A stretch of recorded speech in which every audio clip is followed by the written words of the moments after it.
Wel ta, o'n i byth yn meddwl swn i'n deud hyn de, ond gen i lyfr yn dod allan. Y peth gora o bellfor am y llyfr yma ydy bod o'n rhad. Punt, dio. Punt.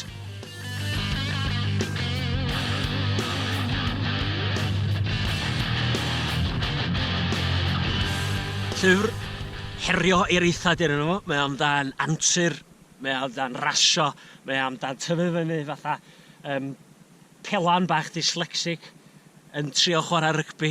Fatha mul di disgyn mewn cariad efo'r Grand National. O'n i'm yn mynd i fod yn chwarae o rygbi rag hwn.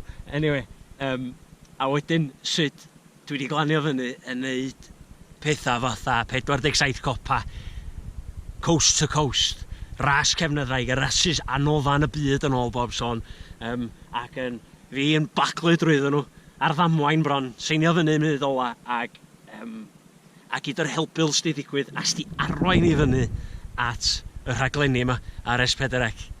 Cos nes i ddim gosod allan ar y llwybr na i wneud hynna o bellfor. Dwi'n just yn gael go ar beth bynnag am o blaen fi. Ac mi wedi wneud stori eitha diddorol gobeithio. Drwy tyfu fyny, nes i ddim codi llyfr fyny tan o'n 16.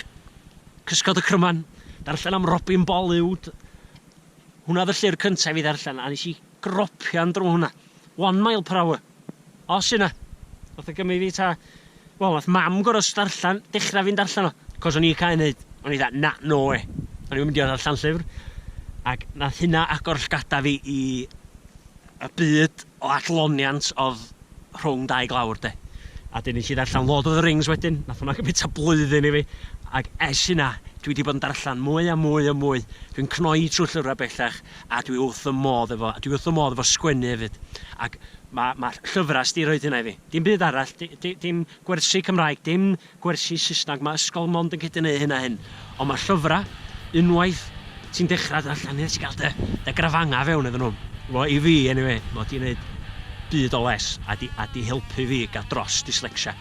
Ac fel o'n i'n dweud, mae allan punt. Joiwch.